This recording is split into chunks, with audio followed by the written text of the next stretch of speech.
Bonjour à tous. Sur la Côte d'Azur où j'étais encore la semaine dernière, c'est du jamais vu à l'occasion de ces vacances. Ces villes de la Côte d'Azur sont complètement désertes. Les restaurateurs cherchent les touristes de 30 à 35% en moins, clairement, nous dit Claude, restaurateur. Du jamais vu pour un début août. Ville calme, budget de plus en plus serré. Les restaurateurs qui traditionnellement font leur chiffre d'affaires, on le sait en cette période-là, sont donc en alerte permanente cette saison.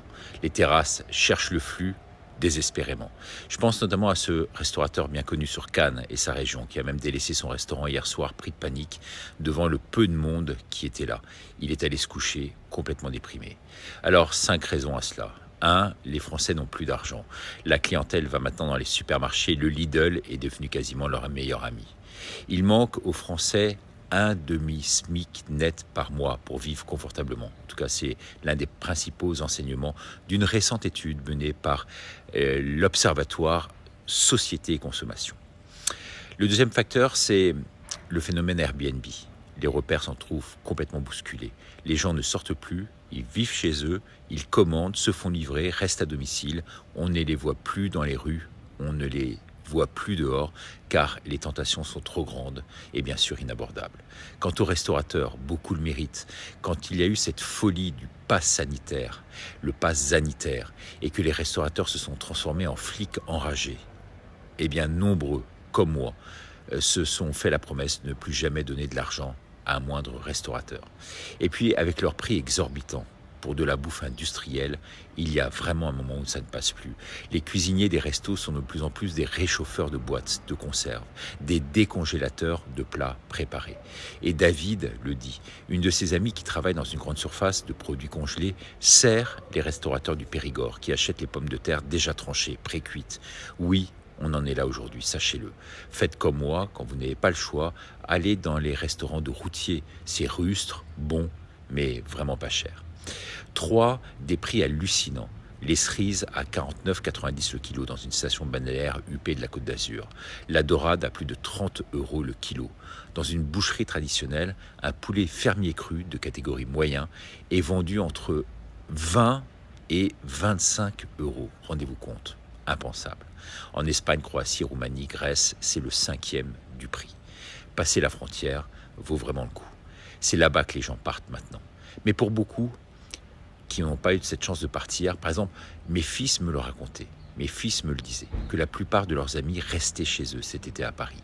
Plus moyen de partir en vacances. Mon ami Pascal de Bretagne, qui est un cadre moyen, il a dû lui aussi annuler ses vacances en Espagne. Il n'a plus les moyens de partir en famille. 4.